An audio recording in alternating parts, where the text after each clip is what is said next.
Hello, welcome to Card Table. New format, new camera. Um, so today, actually, last time I talked a little bit about Volume 9. So the idea originally was to talk about everything except for the Stephen Lai bloat sections and the Melinda Snodgrass tachyon sections. Stephen Lai does a story. They're both sort of interstitial in that they're sequence throughout. Stephen Lee is really the main interstitial. The Temptation of Hieronymus Bloat is the name of his multi-part story, and it's the very first thing you read is, I believe, part one of that interstitial, and then all the way at the end there's like part 13. So that's kind of scattered throughout. And then shorter but still split up into maybe 6 or 7 parts is Melinda Snodgrass's Lovers. Um, so what we're going to do is I'm going to talk with my friend Greg. I think it's okay to say his last name, Greg O'Driscoll, who's awesome. We recorded the conversation already. It's just a joy to listen to him talk about this stuff. He's so smart. I don't want to build him up too much, but I think you're really going to enjoy hearing his takes on this stuff. So I had thought originally, oh well, we'll talk about those sections. So I already did. You already, if you're watching these in order, there's already a video about Volume 9, some of the other stories that are in there. We ended up touching on those as well. It's a two-part conversation, so we're going to do part one today. I want to make sure that there's just all the. We kind of just dove right in without any kind of explication. So if it's not clear from when we're talking, the premise basically is Bloat, the big joker on the rocks, formerly Ellis Island, has created his community there. And then Blaze is now the leader of the Jumples, the leader of the Jumpers. Blaze, the Jumples. I have no idea where that came from. I'm just so excited about Greg, and I'm speaking kind of a little faster than my brain can keep up with, apparently. So that community of evil teenage jumpers who can jump in other people's minds and also jump into multiple people's minds, such that two people's minds will get switched into different bodies.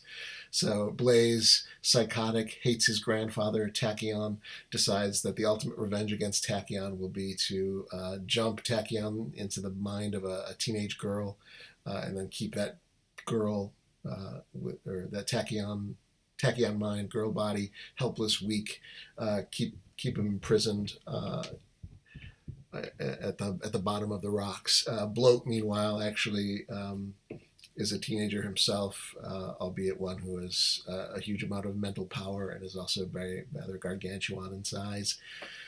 So Bloat rules the rocks, but he can't really control the jumpers. Actually, has a crush on the teenage girl Kelly that her mind is now in Tachyon's body. Has a crush on her already. Also, really respects Tachyon, so he's very much against Tachyon being held prisoner there, but feels he can't do much about it other than send a psychic version of himself, the Outcast, into into the prison cell. Sometimes, sometimes into the actual prison cell where Kelly slash Tachyon is being held, or sort of projecting this idealized hero version of himself called the Outcast into this kind of dreamscape that he also brings Tachyon into. The Kelly version of Tachyon, who becomes kind of clothed in this sort of princess garb, and the whole thing becomes very much like a fairy tale. With Bloat in this very handsome body that he calls the Outcast, who's a hero, old style Dungeons and Dragons style fantasy hero who is there to comfort and protect his damsel, who is Tachyon slash Kelly. And that sort of happens over the course of book 9. So that's the setup. As you'll see, Greg and I just kind of dove right into it, and Greg, with his amazing mind, immediately started talking about the thematic um, the thematic implications and what can be pulled out of this setup and what the authors are doing in terms of theme and the way they develop characters and. Uh, like I say, I don't want to build it up too much, but I found it all very insightful, pretty brilliant. I think you're going to like it too. So, uh, 5 minutes, 5 minutes blabbing. I thought I could do this in like 2 minutes, but like I say, I'm just so excited. So without further ado, here comes my combo with Greg, part one. But I sort of deliberately didn't talk about bloat tachyon stuff. Oh, I, there's all kinds of stuff going on. Nine is, I don't know, it's a real touchy kind of book. You know, some people love it, some people hate it. yeah. It was totally a product of its time. You know, I mean, Do you think some? Oh, well, I mean, do you think so? Because, you know, in my mind, it's like this was like what, right towards the tail end of the 80s, the 90s were coming in, and there's a lot of grimdark going on just in the genre, you know, science fiction, superheroes. There was just a lot of grim and gritty, you know. oh yeah, for sure. Yeah, I think yeah, I definitely agree with that. I was gonna ask that because you said some people love it, some people hate it. Do you think some people love You know, as crazy as it is, I kind of love it, you it? know. Okay. But that's just because I don't know. It's just the kind of person I am. I really like seeing characters go through the ringer. I mean, people now that kind of the shine is worn off of Game of Thrones, you start seeing like a little bit more of in the fan community online. I've heard people refer to it as what they call it, you know, Game of Thrones is torture porn. And I mean, I guess you could say the same thing about this. You know, I guess there's just it's difficult because, you know, wild cards uses all of the same tropes and archetypes that traditional superheroes have, but the the virtue of the series is that you're going to see everything that you would never see in traditional superheroes, or at least up to this point. I mean, now with stuff like the boys and things like that, I mean, the lid has sort of come off on what's permissible with superhero oriented concepts, I guess. But there's just something about it. I don't know what it is. There's just so many different things happening, and I guess I was kind of an antisocial malcontent at the time that these books were coming out. So, you know, it's like uh, I don't know. Stephen King said that, like, of the horror genre, that um you know, the human brain, your id, is like a basement full of hungry alligators. And the nature of the horror genre is that every once in a while you lift up the trap door and you throw some chicken down to the alligators. That way they don't come crawling up out of the basement looking to get fed. So I don't know. I guess like, to me, a lot of this material in the wild cards universe is like that. It's chicken getting thrown to the alligators. Not, you know, not sewer Jack. He's a nice alligator. Yeah, yeah. At times, although I think that doesn't maybe literally happen a couple times. Yeah, you know, Demise would disagree. His foot would disagree. Yeah, yeah. um, yeah, the I guess the reason I wonder about, well, um, obviously I do those tour columns, right? Right. And there was that writer Katie Rask was the person kind of designated to do that, Mm-hmm. and she was doing like a book by book look through, and it seemed like Right. even volume 8 had her a little feeling a little dubious, and I don't think one for 9 ever came out. I wondered, it could have just been totally unrelated, but I wondered if she read the material in 9 and was like, this is not good anymore. Because like you say, it's a product of its No, time, and now when you read it with a modern mindset, it's like it's but that's why I wanted to talk to you about it, because you also had some takes on it that were like, well, maybe it's not as it's super problematic.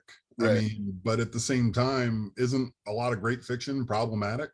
I mean, it's just one of those things. There's so much stuff. I mean, like, I think in a general way, you could say that the overall one of the themes of wild cards is power. Who has it? Who doesn't have it?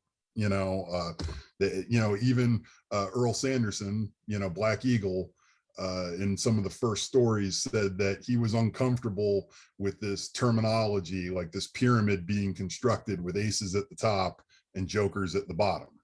Mm. And I mean, that's really, that's what kind of the whole series is about. You know, who has power, who doesn't have it, what do people that traditionally didn't have power do with it now? Do you do good things? Do you do bad things? And I guess this is a dark period for the books. You know, this is the American Hero series, which is still a ways off, I think is kind of like meant to be sort of like a new beginning, and there's just a lot of stuff going on in the books, and there are, I think, redeeming qualities about this book particular, but I get that for anybody that's reading it, it could be hard to see. I mean, I have friends that were into wild cards, and this was like one of the last books that they read.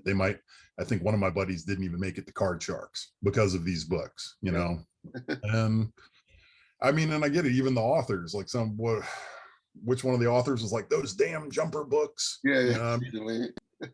Yeah, right. I mean, and that's not it's not an illegitimate take. There's a lot of stuff going on. What do you want to talk about? Like, because I mean, I feel like high points, obviously, Black Shadow, or Shad as he becomes known in this, that he kind of steals the show in a lot of ways for me, but yeah, I agree. No, it's your show, man. I'm just popping in to do a guest thing, Well, I obviously as based just from our conversations, and also I've said it on the videos a couple times, that Vic Milan and Mark Meadows are favorites for me. So the Mark Meadows story in Volume 9 is a big favorite. That's one that I sort of like more every time I've reread it. It's good stuff. I mean, Meadows is obviously a favorite of mine from way back. I noticed in one of your previous videos, you'd mentioned that there's sort of this lull period where he's reintroduced, around Aces High. He shows up at the dinner. He helps, I don't know if you hear that thunder back there. He helps defeat the Swarm. All of those characters make a really great showing. And then he kind of drops out of the picture for a while. Yeah. And then, when he reemerges, he's having a hard time. But I don't think that Vic Milan, he wasn't writing this for him to have a good time. This is where somebody who, like you said in your previous video, he's chasing his first high. He wants to regain being the Radical, and the Radical was what? The Radical was sort of like this embodiment of Mark's empowered self. This is like his perfect image of who he is.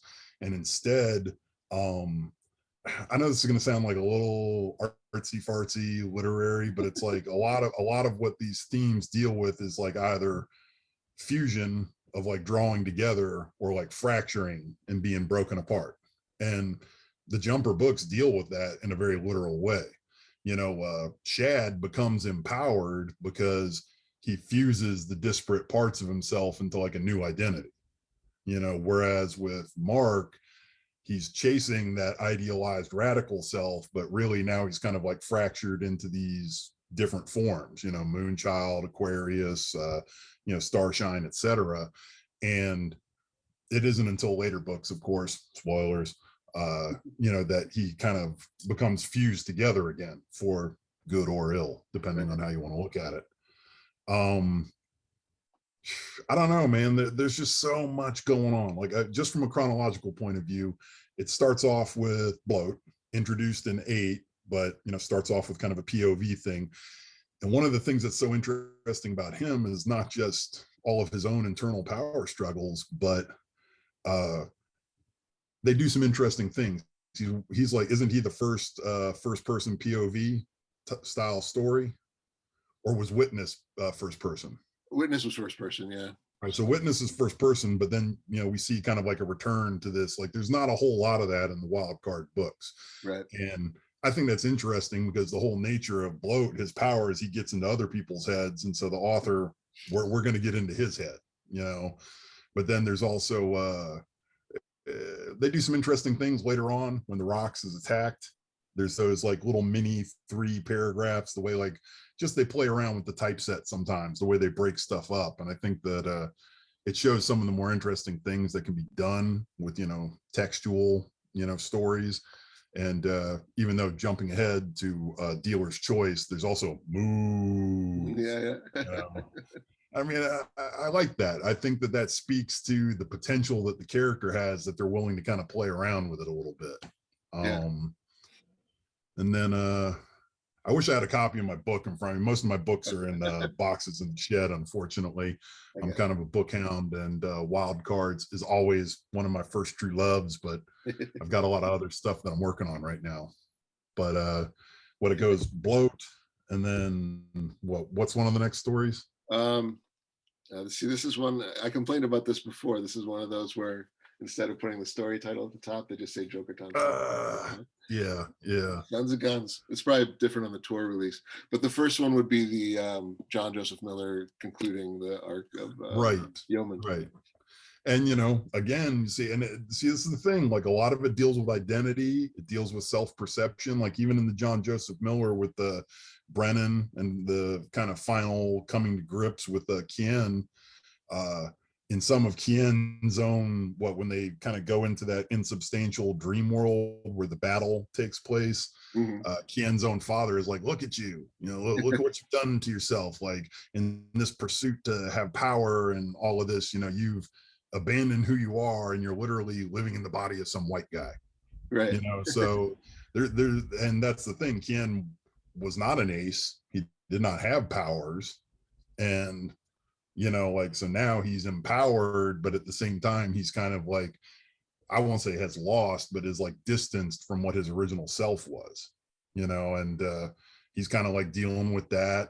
And I mean, like, quite literally in the dream sequence, there's like he's returning home because like he in his like quest to become powerful and influential prior to the Vietnam War, he dug up the lockbox or whatever where his family used to hide the money. Right. So like there's this literal return home to like his first crime kind of thing, and stealing the family money so that he can go out and kind of embark upon his whole nefarious career, and then with Daniel, I mean, think about what Kien wanted to do, because it was Kien's initial idea was like, oh, we're gonna jump Brennan and put him in the body of this Brutus. Was that the name of the little mannequin? Oh, it is. Yeah. Did he say specifically that was the plan, or was it that sort of idly? Yeah, so torture, but yeah, go ahead. Oh, I mean, there's just so much that you can do with it, because that's the thing, this is like another one of those overarching premises of the Wild Card series, is that in a lot of ways, as human beings, we struggle with, are we like physical creatures or are we mental creatures? That's not even getting into the entire religious component of like a soul, like separate from like a biological, like is your brain a biological computer? Is there something divine going on there? So it's like, is it the mind or is it the body? You have the Jokers where kind of hinted at all along. It's like, you're a Joker because you think you're a Joker. You had all this bad stuff running around in your head and it made you grow an elephant trunk out of your face or whatever. Right. And then the Aces, it's like, well, you were just so obsessed with dinosaurs or whatever, you became Kid Dinosaur. So there's this question of, is it mentality? Is it biology? And all throughout the series, we've seen these examples of like the Jokers, which are victims of their own biology. I mean, the power blackout on the island where Turtle was trying to get home with the money from selling his shells, and he encounters Mishmash. Oh, sure. Who was like kind of one of the grossest Jokers ever, but he had this like beautiful face. But the beautiful face never came alive until the little tiny parasitic face would shoot out like alien mouth style, and it would bite people and suck their blood. And that's the whole thing. It's kind of like if some alien virus rewrites your DNA and turns you into a creature where, I don't know what, like you're like the salt vampire and you just got to suck the moisture out of other people's bodies to live.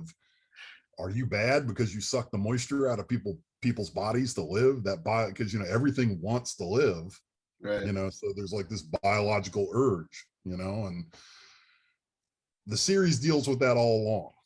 But the thing is that each person's challenge is unique to themselves, in their particular wild card mutation. But then the jumper power completely upends all this. This is like this is typhoid croid respreading the virus, but almost to the nth degree. Now it's like, oh no, we got these people that can pick and choose. Like, no, I'm gonna have the power to turn into a laser, or I'm gonna have the power to control metal or whatever.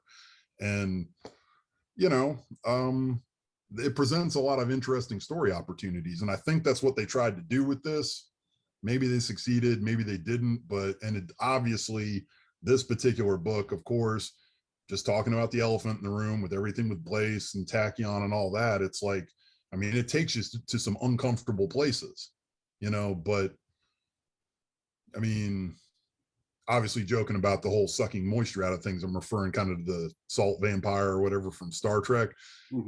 These are places where science fiction has gone previously. You know, I mean, think about the last episode of the original Star Trek, Turnabout Intruder, questions of gender, questions of identity, and that's kind of what this is for Tachyon. It's a very extended episode of Turnabout Intruder, you know, and I mean, you know, so there's a lot of uncomfortable stuff happening, but I don't know, you know, I'm at an age where the things that I read, if it doesn't make you a little uncomfortable, maybe it's not like kind of gripping you the right way, you know. Like I love horror, I love Stephen King and stuff like that, so you know, sometimes the uncomfortable stuff is like kind of what keeps you riveted to the book.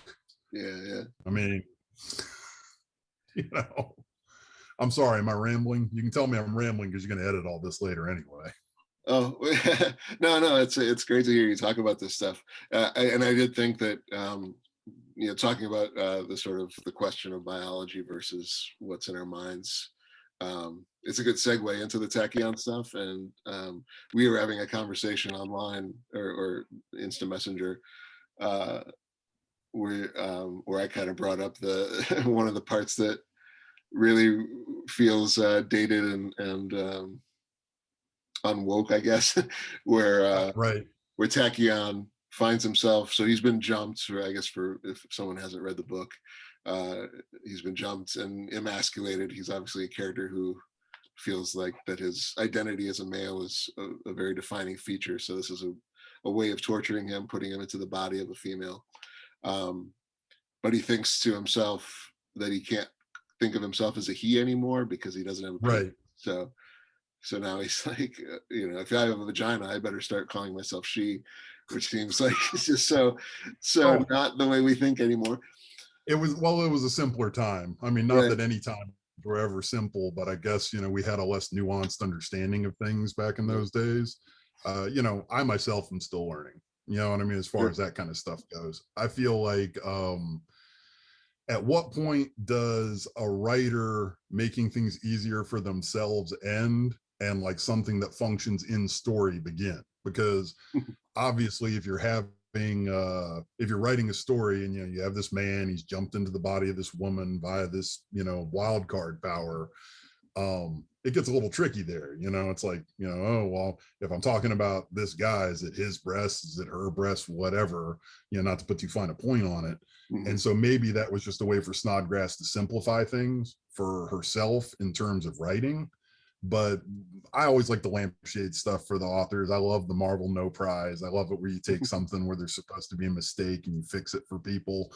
And obviously, one of the things that occurs to me is that Tachyon comes from the planet Tachys. They are aliens, and right, and they come from a culture that's very based around eugenics, around you know, biology and genetic engineering, et cetera. But that also means playing back into this whole concept of, is it your mind or is it your body?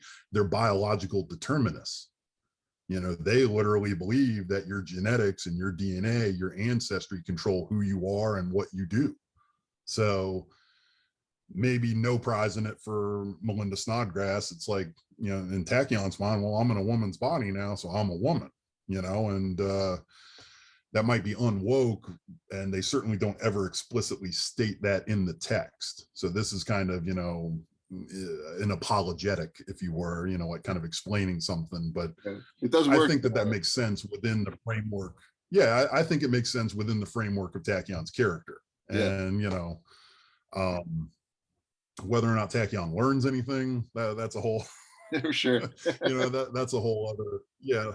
that's a whole separate issue, because there are a lot of interesting things there, because Tachyon's a prisoner, not just in this new body that he's been jumped into, but he's being kept in a basement cell on the rocks.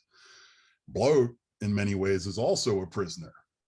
And, he's a prisoner of his biology. He's trapped in this monstrous Joker form. He's not physically mobile at all. The only place where he's mobile is in his mind. And I don't know if I ever mentioned this, like when we discussed some of this stuff online, but it occurred to me the other day that story sequence where all this horrible stuff happens to Tachyon, it has this very ironic, like horribly ironic title of Lovers, because there's no physical love occurring throughout most of the story. It's a lot of sexual violence, which admittedly turned a lot of readers off.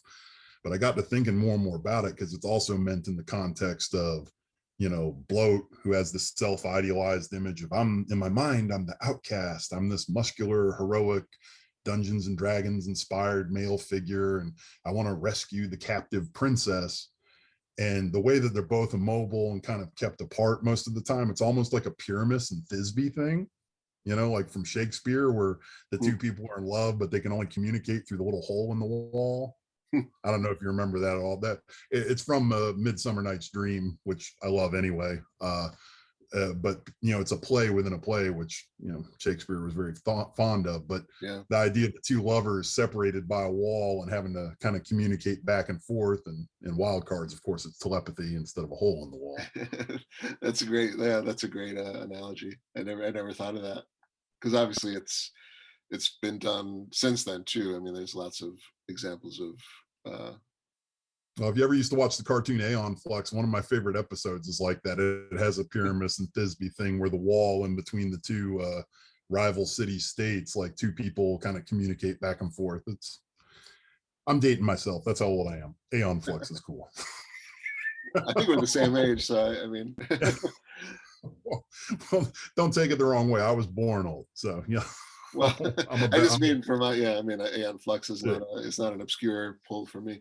Right, But, right. Although actually, I never watched I really enjoyed it. Yeah, I really enjoyed it, but that's a whole other thing. You have this thing, huh? You have the Aeon Flux box set, by any chance? Yes, yeah, I kind of regret not pulling the trigger on that, because now I think oh man, it's good stuff. There's a dreamlike quality to it, and in some ways that's part of what I enjoy about the Wild Card stuff, is there's always these kind of dreamlike elements to it. People have psychic visions and precognitive flashes. right. Since Aces Abroad, there was they introduced that there's an actual dream time where people sort of psychically interact, and that can influence events that occur in the physical world. And obviously in Dealer's Choice, they bring up that the stuff that Bloat does interacts with that dream time and has an effect. I guess it's sort of like a recursive channel, where I guess he can bring things out of the dream world into physical reality. Yeah. And though they didn't quite make it explicit in Dealer's Choice, I think it's this idea that the things he does in reality inflict wounds in the dream time, which probably affects the collective unconscious. Yeah. So yeah, I think that that comes clear. I think it's also, I took it as, I'm sure you saw this too, but as a sort of another sort of and I guess Wayangari in volume, if that's how you say it, in volume 4, yeah, it's the theme of that story too, when they first introduced the dream time, this idea of sort of like the white man coming into this Aboriginal space, right, and mining it, for their own purposes. There's a little bit of that sort of like, absolutely, even this dream time land, they're coming in and stealing all the good stuff and precious minerals out of it.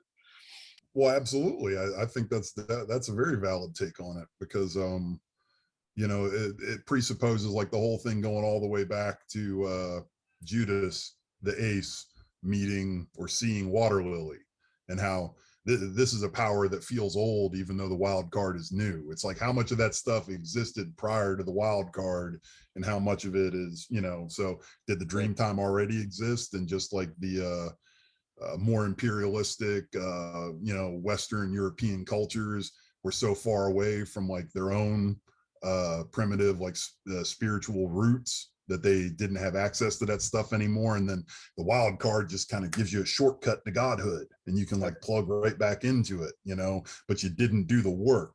You didn't put in the work to like actually understand what you're doing when you play around with that stuff. There's a lot of great themes throughout the books, and I feel like a lot of that stuff comes to a head in this Jumper series. And, you know, maybe it's just unfairly maligned. Maybe because they're some of my personal favorites, I look on, I'm like too kind to them. You know, I'm willing to like overlook some of the stuff that occurs, but there's a lot of interesting things that happen there, you know, and also just like, you know, let me get my thoughts together for a moment. I'm sorry. Oh, no. Yeah.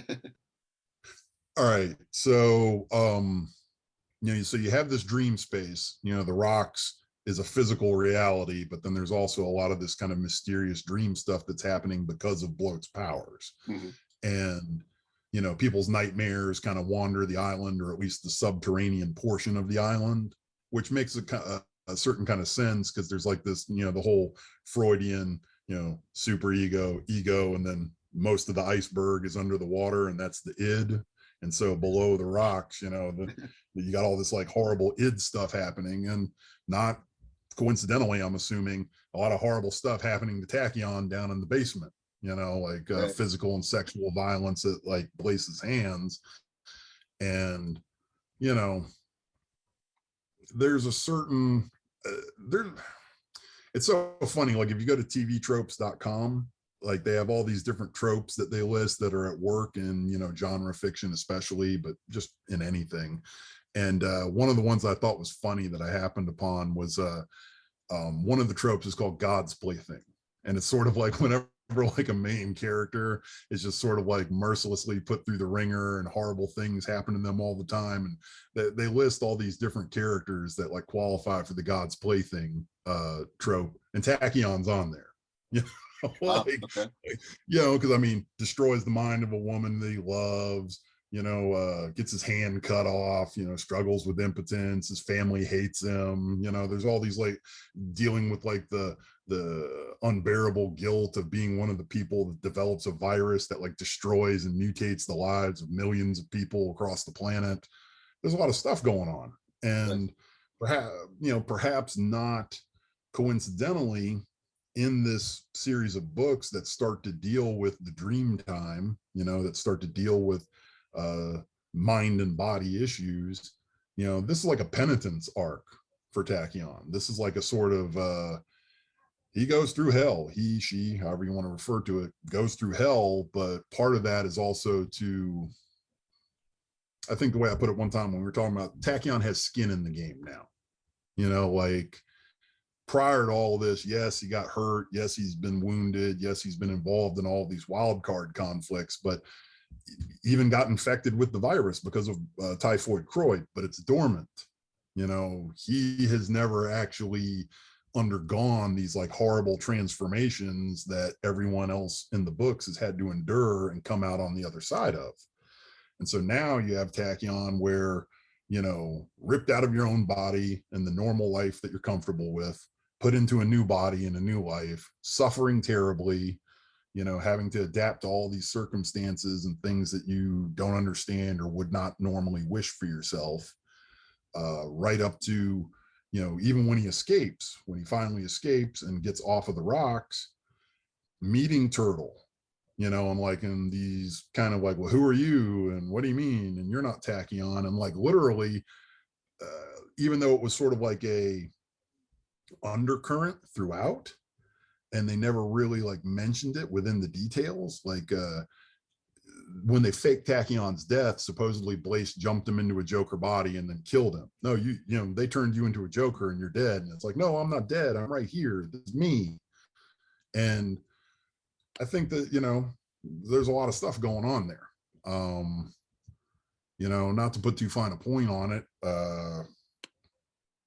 So Blaze, who's kind of like the evil Mordred, Dr. Tachyon's King Arthur, jumps Tachyon into the body of this 16-year-old girl, you know, violates him and brutalizes him, etc. Tachyon obviously conceives and becomes pregnant. this is the same age that that Blaze's grandmother was when Tachyon, whether he seduced her, whether he was just drunk, whether it was a different time because it was back in the he was exiled from America in the 50s. Yeah, it would have been the 50s. Yeah, so it would have been the 50s, but he, has sex with this like 16, 17-year-old French girl, and then because of like whatever other considerations story-wise, he winds up having to move on, and she's left behind, and she winds up having his kid. So, you have this like sort of interesting mirroring of experiences that are now being like forced onto Tachyon, and so I think that there's sort of there's meant to be a sense of Tachyon cries a lot. He feels bad for things a lot, but I don't know how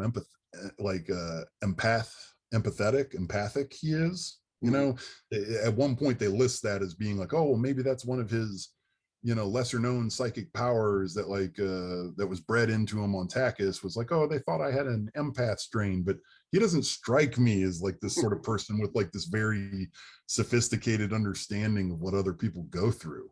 I don't know. Maybe that's just my take. Yeah, not on the individual level. I guess I guess they sort of thought that was why he thought the whole experiment was something that he had to stop. Right. Because on a grand scale, like to do that to millions of people, but yeah, right. on an individual level, he seems kind of a little kind of a shit at times. I mean, so I don't know. I think there's a lot of interesting undercurrent to this stuff that's going on, and Tachyon doesn't have any power now, like aside from like physically, but he doesn't have his psychic abilities. He's I assume he still has his martial arts training, but like he's not physically capable of doing it, or at least not to a level that will like allow him to protect and fight for him herself. And that's a lot of what this stuff is about in these books. I mean, the books are great, but they are a lot like comics in this sort of like, my power is better than your power. I'm stronger than you are because my power gets around your power, and that's why guys like Billy Ray and Wolverine are popular, because no matter how much you hurt me, if you leave me a little bit alive, I'm going to kind of start to knit myself back together, and so I mean, I don't want to reduce it or do any of the series any of disservices by like acting like it's just a big game of Pokemon cards and which card beats the other cards. Yeah. But there's a lot of interesting stuff going on there, and obviously I was trying to write something cohesive to where I could examine all these different ways that like the power structures and the perceptions of all the different characters interlock, but it might almost be too complex to do that. It's so hard to take like one element from these stories and pull it out and we're just going to examine this when everything is so interwoven and interconnected. There's a lot going on. I can't remember if this was your observation or mine, but we were talking about it once about the bloat and turtle parallels, how yes they're really not too different.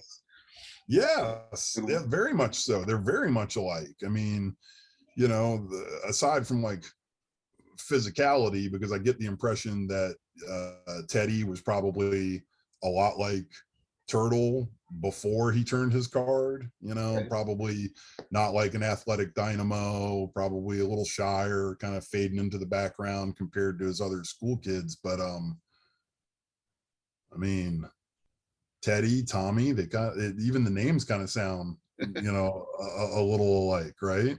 Right. And they both have vast power, but at the same time, they both have to feel secure to use it. Bloat has to be behind his wall. Turtle has to be inside his shell. There's a lot going on there.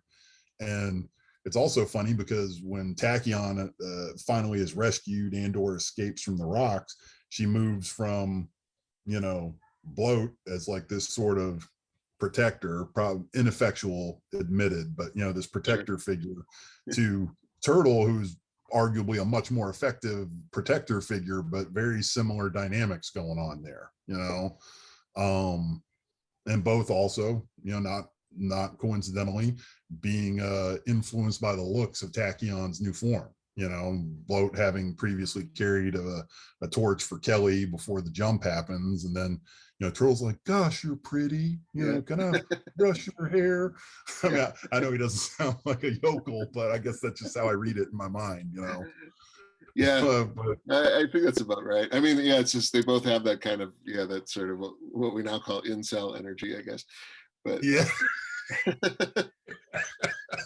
Yeah, absolutely they do. And it's funny because shortly after this, with Dealer's Choice, Turtle kind of starts to escape from that a little bit. He finally gets the girl.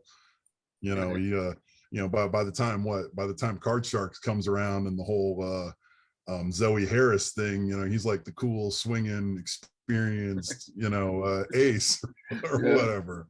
But yeah, there's absolutely a lot of that. And the funny thing is that in the dream aspect of it, at one point Tachyon's like stuck in one of Bloat's dreams, and kind of like he tries to assert himself, like, no, I'm not this woman in the dream world. I can be whoever I want to be. I can be my old self, and tries to force the dream self to make him male again. And it mentions specifically in the text that Tachyon's kind of holding her head because he can feel the external perceptions and influences trying to force the dream to fit their vision instead of Tachyon's vision. Mm-hmm. And I think that that's a very important, I think that's a very important part of all of it, because, Bloat's vision, it becomes reality in a lot of ways. Like even in the dream world, what Bloat wants to see happen is what happens, but it's almost in this, talking about that big incel energy, it's in this sort of virtual world of dreams as opposed to YouTube videos or video games or whatever. All right, so around that point is when the Zoom meeting expired on us, and so it seemed like a good place to leave off anyway, though. So we did talk for another serious chunk of time about other elements of Book 9, a little bit more about Bloat and Tachyon, but also just talking about some of the other stories in Book 9 that we're both big fans of. So part 2 of the conversation will be up in a week. So hope you enjoyed this one. I hope you'll join us for the next one too. And yeah, definitely. If there aren't too many people leaving comments on these videos, I guess that'll happen when you've only got 10 or 15 viewers. But definitely would love to hear some comments on what Greg had to say, because, like I say, I think he's got a really insightful takes on this stuff. So yeah, I'm hoping even if the other videos haven't developed too much of an audience, that maybe these will, because just loved hearing what Greg has to say. So if you like this one, hope you'll join us in a week and we'll talk some more. So until then, this has been Card Table with Jason Powell and my lovely guest, Greg O'Driscoll. Until next time.